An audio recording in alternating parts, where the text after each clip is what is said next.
You know, when you're making choices during the summertime about whether to cook with dried herbs or all of the beautiful fresh herbs that you're starting to see in the grocery store, it's not really a hard decision. It's all about what you're making. So the rule of thumb is, first of all, look for herbs that are very firm, extremely fragrant, and you can even take a little taste and make sure they're nice and sweet. Now, the next thing is about the cooking time. Herbs that are fresh cannot be cooked as long as those that are dried. So if you have something that's, say, a longer simmering stew, that's the time to start with dried herbs and then maybe finish with fresh parsley or fresh basil right at the end. Heartier herbs like rosemary can actually be utilized a little bit longer into the cooking process.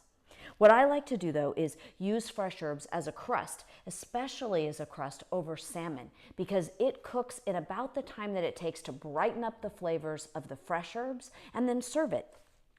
So now, the other question is, do we use the stems or not? I'm not going to use the stems in a crust because I don't want them to show.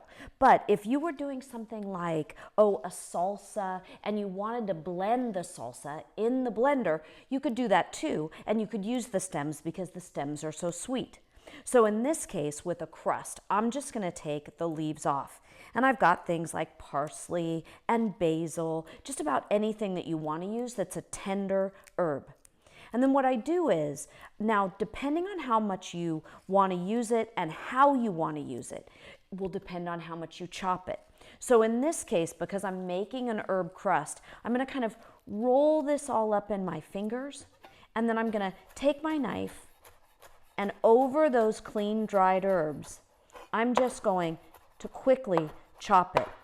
This is going to add lots of flavor, help from acidifying, and it won't turn so dark green. And then I actually like to season the herbs for a crust. So I'm going to take a little bit of salt and some crushed red peppers. I'm just going to toss it together.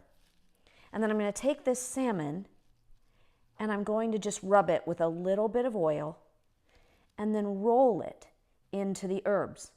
Now at this point, this could go on the grill, it could go into a pan. The salmon itself will cook in the time it takes for that herb to start to brown and crust. Delicious way to bring vitamins, minerals, nutrition, and of course, perfect fish and seafood into everyday cooking.